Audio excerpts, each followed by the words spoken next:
요한복음 4장에 있는 이 사마리아 여인의 이야기는 뭐 여러분들이 많은 설교나 또 예언나 또 뭐 방송을 통해서 많이 들었던 내용일 겁니다.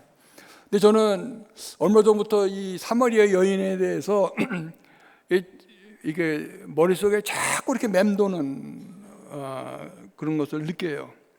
제가 이제 매일같이 우리 학생들하고 성경하고 이제 묵상하고 또 이 큐티를 매일같이 쓰는데, 이 요한복음에 와서 이 여인들, 특히 이방 여인들에 대한 이야기가 많이 나오는데, 그 중에서 이 사마리아 이 수가성의 여인에 대한 이야기가 계속 제 머릿속에 지워지지 않게 이렇게 떠오르는, 왜 그럴까 하는 생각 가운데, 이 여인이 가지고 있는 모습이 바로 오늘날 우리의 모습이 아닌가 하는 생각을 이제 갖게 됩니다.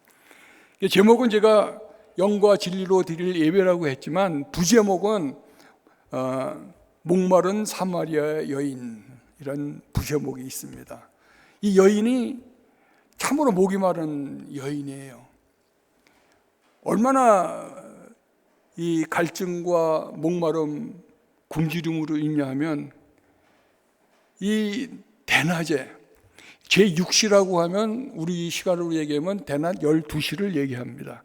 대낮에 물을 길러 올 정도로 정말 매일같이 물을 길러 오는 여인이었어요.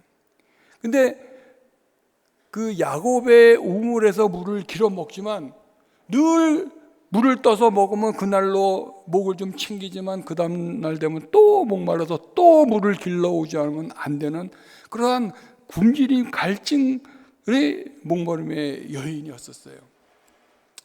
그런데 그 목마름은 뭐 누구나 다 느끼는 목마름일 수도 있어요. 근데 이 여인에게 쓰던 그 목마름이 다른 사람과는 달라요.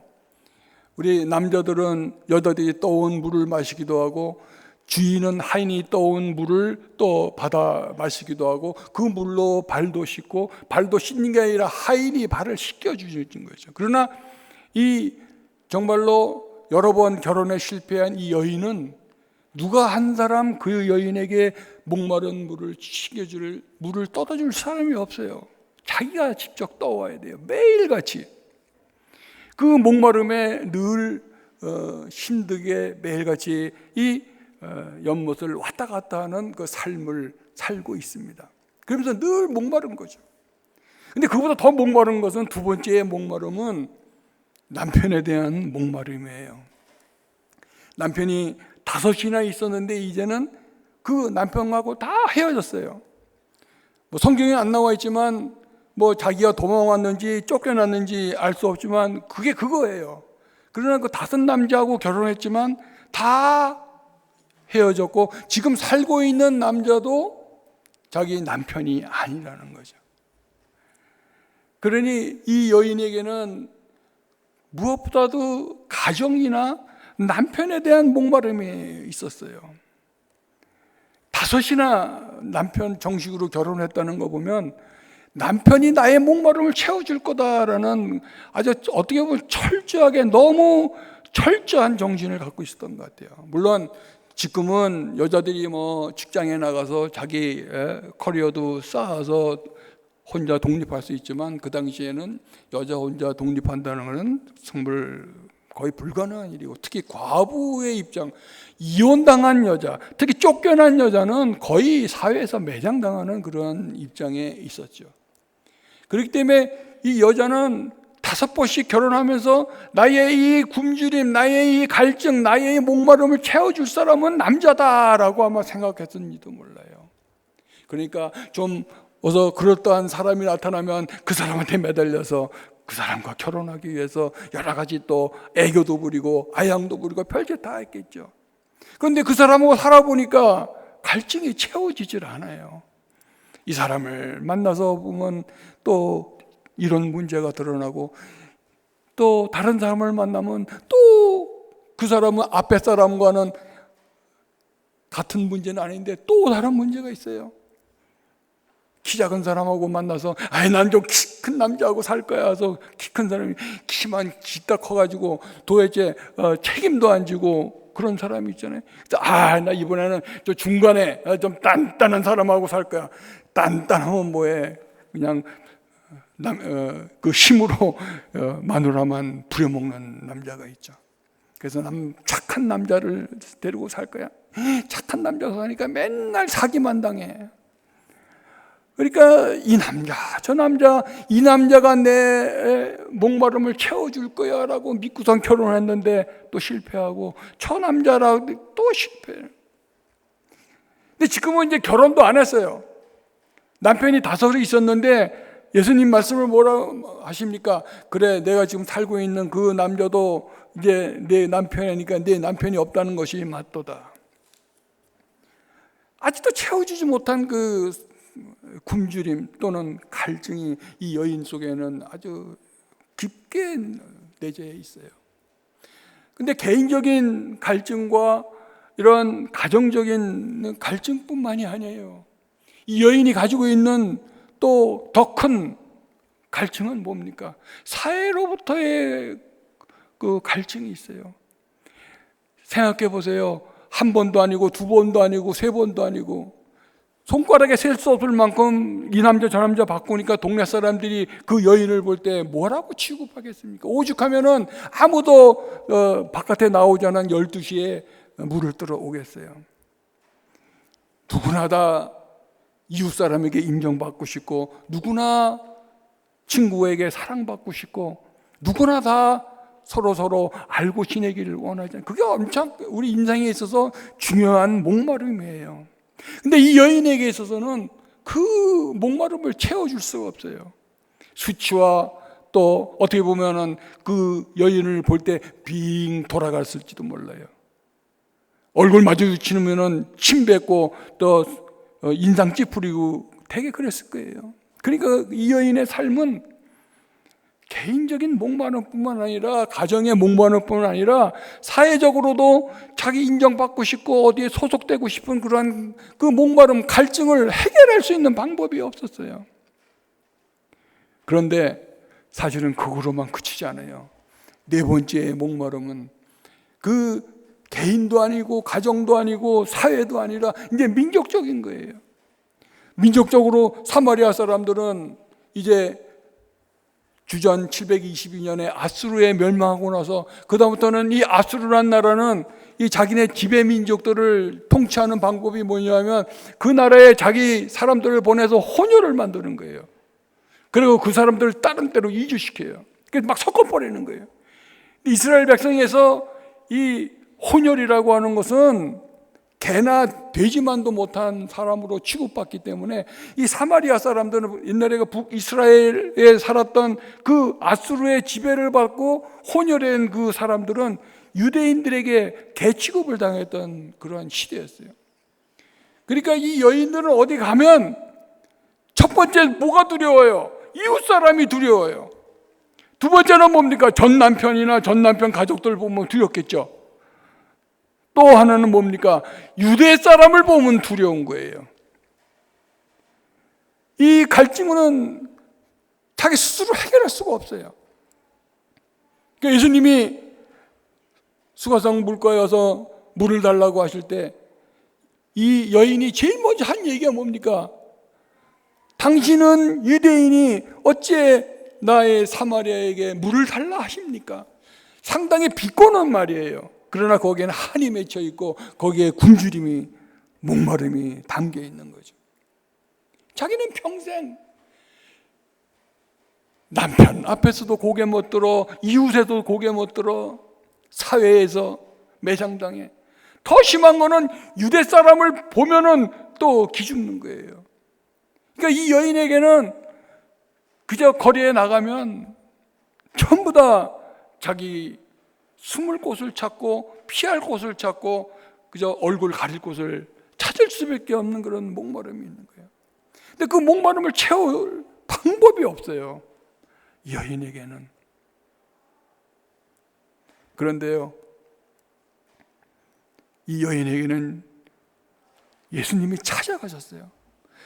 근데 제가 제일 묵상을 한 게 뭐냐면 왜 예수님이 하필이면 이 사마리아 여인을 찾아가셨을까예요. 예수님이 무엇을 보고? 예수님은 삭개오를 찾아가셨어요. 물론 삭개오가 찾아왔지만 멀리 있는 삭개오를 내려오라고 택하셨어요. 근데 예수님께서 굳이 사마리아로 들려서 가지 않는, 유대인들은 사마리아를 통해 가지 않아요. 개들과 상종하지 않는다고 빙 돌아서 갈릴리 지역을 갑니다. 그러니까 갈릴리하고 예루살렘 그 정 가운데 사마리아가 있으니까 정 그 가운데로 통과해서 가면 제일 빨리 가는데, 유대 사람들은 그렇게 하지 않아요. 빙 돌아가서도 그 사람들하고 만나지 않으려고 하는 거죠. 그러니까 이 여인에게는 정말 그 유대인들을 볼 때 어떻게 보면 한이 맺히겠죠. 왜 나는 저 사람과 같이 얘기를 못하고 왜 나는 저 사람과 같이 대우를 받지 못할까? 근데 더 중요한 게 뭐냐면요, 이 여인이 예수님에게 물어보는 대목이 나옵니다. 성경을 한번 볼까요? 이 대목을 놓치시면 안 돼요. 이 여인의 그 갈증 중에 그러한 첫 번째, 두 번째, 세 번째, 네 번째 갈증보다 정말 이 여인이 느꼈던 그 갈증은 바로 영적인 갈증이었었어요. 17절, 여자가 이르되 주여 내가 보니 선지라소이다. 우리 조상들은, 우리 사마리아 사람들은 이 산에서 예배하였는데, 이 산은 그리심산을 얘기합니다. 그리심산은 에발산하고 서로 마주보고 있어요. 그리고 그리심산과 에발산 가운데 세겜이 있어요. 그리고 세겜 옆에 그 야곱의 우물, 즉 이 수가성이라는 곳이 있는데, 수가성이 정확히 어디냐는 것에 대해서는 학자들마다 말이 다 달라요. 어떤 학자들은 그 수가는 세켐의 다른 말이다라고 얘기하는데, 지금은 수가성이라는 장소가 아예 없어요. 그러니까 보통 학자들은 세켐을 수가라고 이제 얘기한다, 아니면은 그 부분이다라고 얘기를 하죠. 왜냐하면 야곱의 우물이 있는 그곳이니까. 그러니까 이 여자가 영적으로 늘 자기는 예배를 드리는데 어디서 예배를 드리냐면 그리신산에서 예배를 드린 거예요. 그러니까 사마리아 북이스라엘이 남유다와 분리되면서 이 북이스라엘 왕들이 백성들이 자꾸 예루살렘으로 내려가서 예배를 드리니까 나라가 혼란스럽겠죠. 그러니까 길을 딱 막고 자기네 단과 또 베델에다 먼저 우상을 만들었다가 그 다음에 이제 그리신산에다가 성전을 만든 거예요. 그래서 거기서 예배를 드리게 한 거죠. 그러니까 이 여인은 영적으로 이제 몰래 숨어서 예배를 드리는데 항상 마음속에 갈증이 있어요. 그 갈증이 뭐냐면 내가 드리는 예배가 정말 진정한 예배인가? 여러분 그런 갈증을 느낀 적이 있으신 거예요? 여러분 예배를 드리면서 내가 이 드리는 이 예배가 정말 하나님이 기쁘게 받아주시는, 내가 정말 영과 진리를 드리는 예배인가? 한번 여러분들 스스로 체크해 본 적이 있으세요? 정말 중요한 거예요. 이 여인은 그것을 체크했다는 거예요. 자기는 그리신산에서 예배를 드리고 있는 가운데 늘 목말아요. 내가 이 드리는 예배가 정말 하나님께 드리는 예배가 맞는가? 왜? 유대 사람들은, 우리를 개처럼 여기는 그 유대 사람들은 예루살렘에서만 예배를 드려야 참 예배다라고 얘기하기 때문에 그런 거예요. 그러니까 이 여인 속에는 예수님에게 물어보는 그 질문 중에 가장 핵심적인 질문이, 우리 조상들은 이 산, 그리신산에서 예배하였는데 당신들의 말은, 즉 유대인들의 말은 예배할 곳이 예루살렘에 있다 하더이다.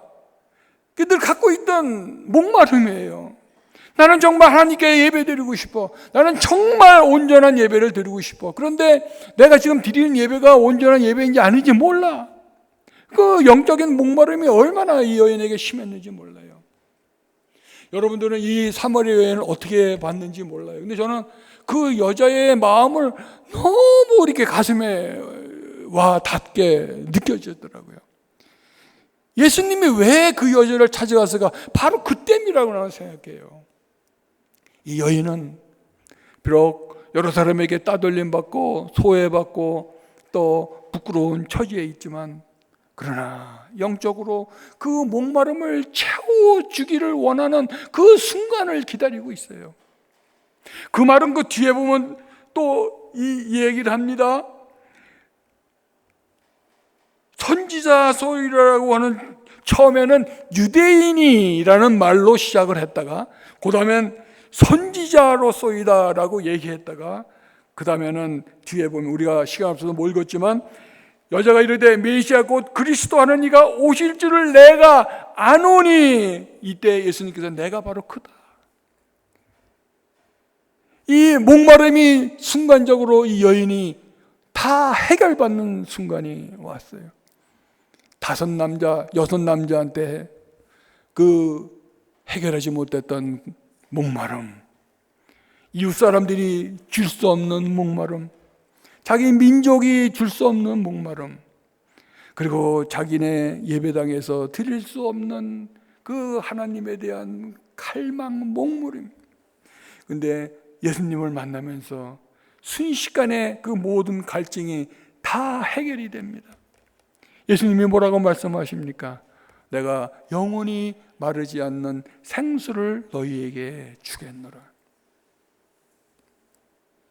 이 여인에게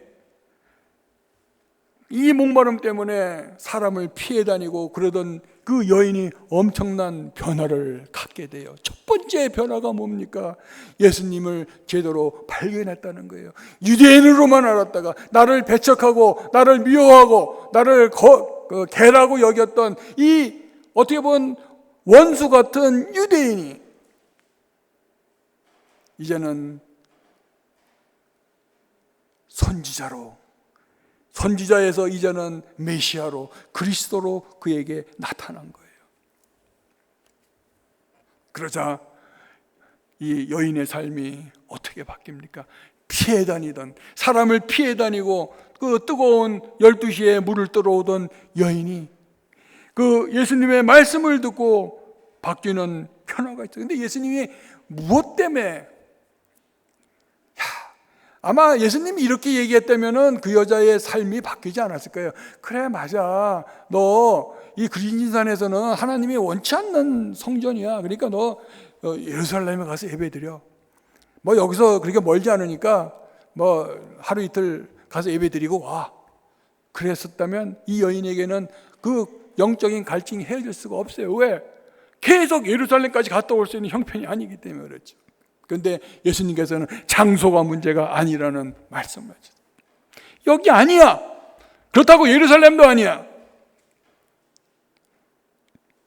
예루살렘은 그 당시에 헤롯 성전을 얘기합니다. 여러분 잘 아시겠지만 예루살렘은 3번에 걸쳐서 성전이 건축이 됩니다. 원래는 이제 그 출애굽하고 나서는 사막에서는 전부 다 이 천막을 통해서 성막을 통해서 예배를 드렸다가 이제 솔로몬에 의해서 첫 번째 950년경에 처음으로 이제 솔로몬 성전을 짓죠. 그러다가 솔로몬 성전이 붕괴되고 딱 70년 만에 다시 스룹바벨 성전이 고레스 왕에 의해서 이제 스룹바벨이 허락을 받고 와서 성전을 짓는데 그게 하루 이틀 만에 짓는 게 반대가 너무 많아서 16년 만에 그 성전이 538년에 다시 건축이 되죠.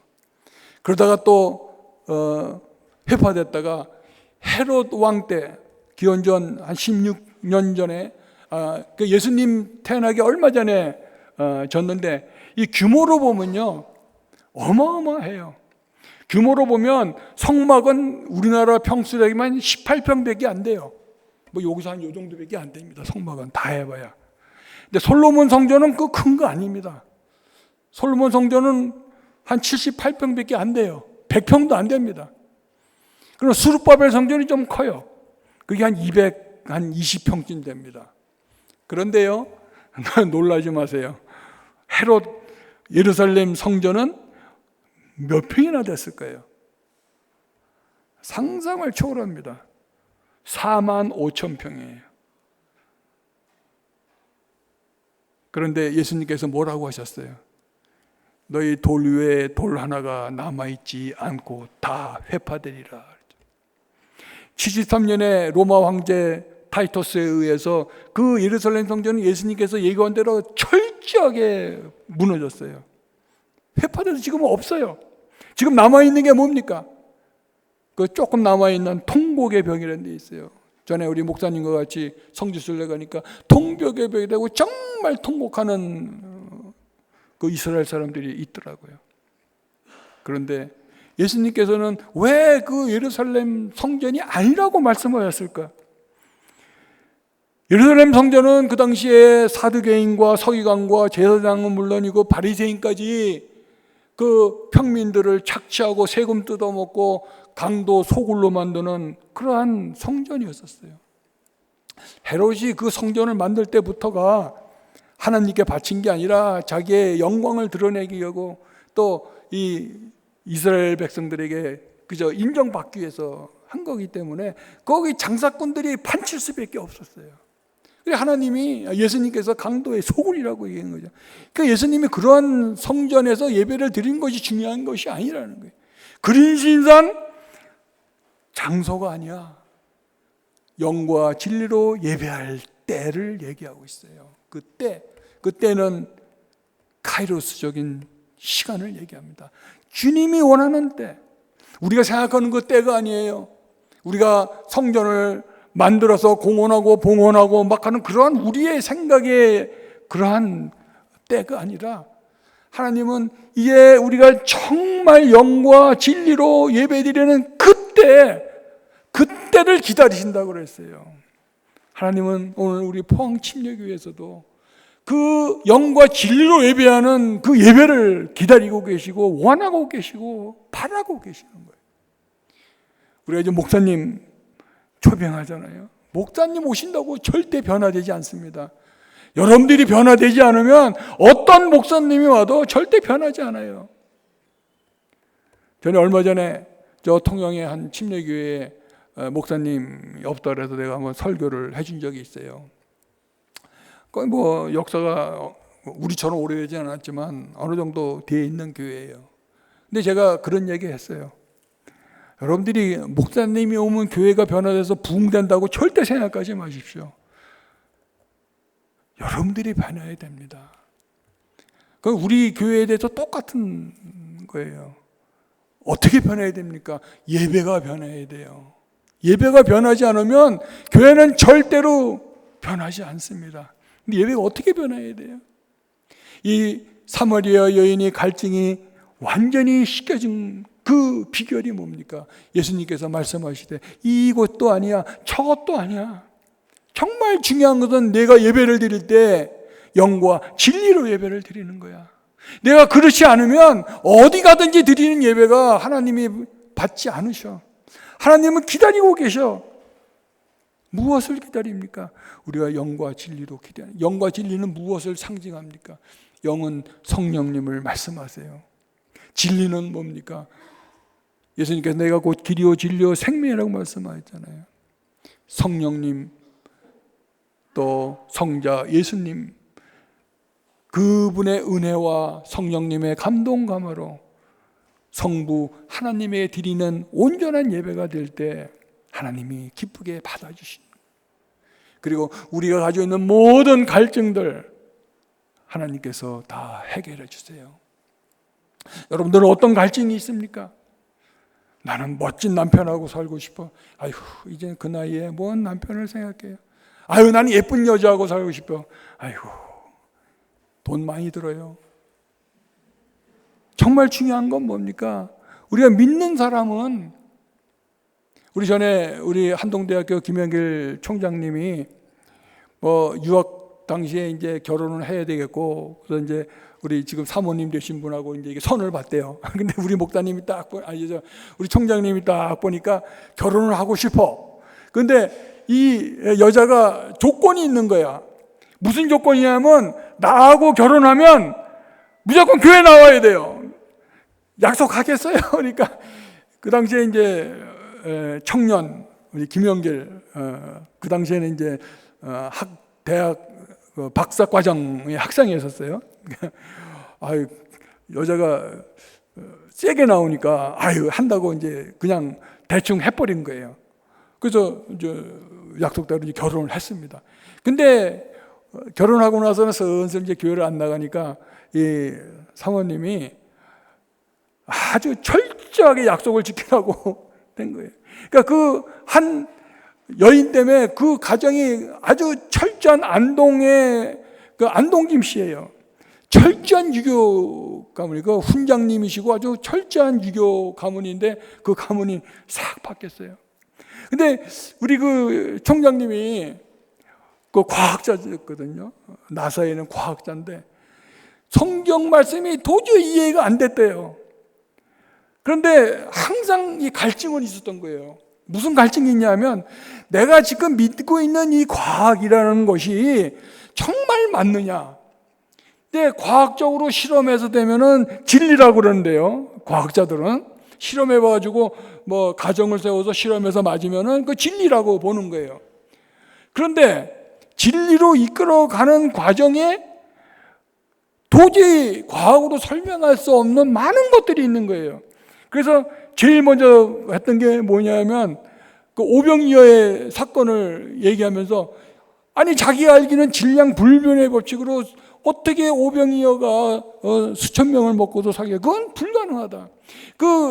이분은 거기에 대한 갈증이 있었어요. 나는 이 과학이라는 것과 신학이라는 사이에 이걸 내가 어디로 가야 되는 것인가? 내가 지금 공부하고 있는 과학이 정말 맞는 것인가? 엄청난 그런 갈증과 또 거룩한 호기심이 생겼다 그래요. 그래서 도전하고 도전받고 도전하면서 드디어 스스로 깨달았는데 과학적으로 설명이 안 되는 게 너무나 많은 거예요.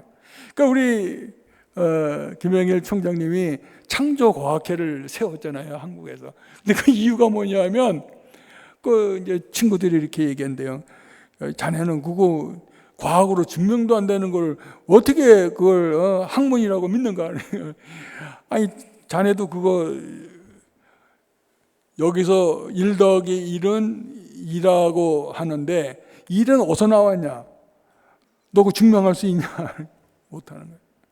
그러니까 그러한 영적인 그러한 갈증과 궁금증 가운데 변화를 봐서 하루는 이제 하나님께서 영이 오신 거예요. 그러니까 우리는 정말 이 갈증이 필요해요. 거룩한 호기심, 거룩한 갈증이 너무나 중요합니다. 그냥 이거 뭐 교회 나와서 예배드리고 오늘도 드리고 뭐 그런가 보다 하고 오늘 끝나면 또 가면 또 내일 또 오고 그것이 영과 진리로 드리는 예배가 아니라는 거예요. 나는 이제 새로운 목사님 오시면 우리 포항침례회가 더욱 영과 진리로 예배드리고 그것은 뭘로 알 수 있습니까? 여러분 예배드릴 때 순서들 있잖아요. 그 순서 하나하나에 정말 나의 성령의 충만해서 예배를 드리는 건가? 찬양대부터 시작해서 정말 성령 충만해서 사람한테 보이는 게 아니고 하나님에게 성령 충만해서 예배를 드리는 거예요. 우리 목사님 이제 어느 교회 또 어떻게 사역할지 모르시지만 저는 이 세상 어디를 가도 미국을 가고 어디를 가도 우리 조근신 목사님처럼 정말 열정적으로 찬양하는 데는 본 적이 없어요. 우리 조근신 목사님은 하나님의 은사가 찬양하는 은사 있어요. 여러분 그 찬양할 때 모습을 봅니까? 그 열정을 또 정말 여러분 예배를 드릴 때 찬양을 드릴 때도 그렇게 온 힘을 다해서 말씀을 볼 때도 궁금증과 거룩한 호기심과 그 목마름과 굶주림 속에 말씀을 읽어서 마치 목마른 사슴이 시샘 물는 것처럼 말씀 하나하나에 그 정말 아름다운 그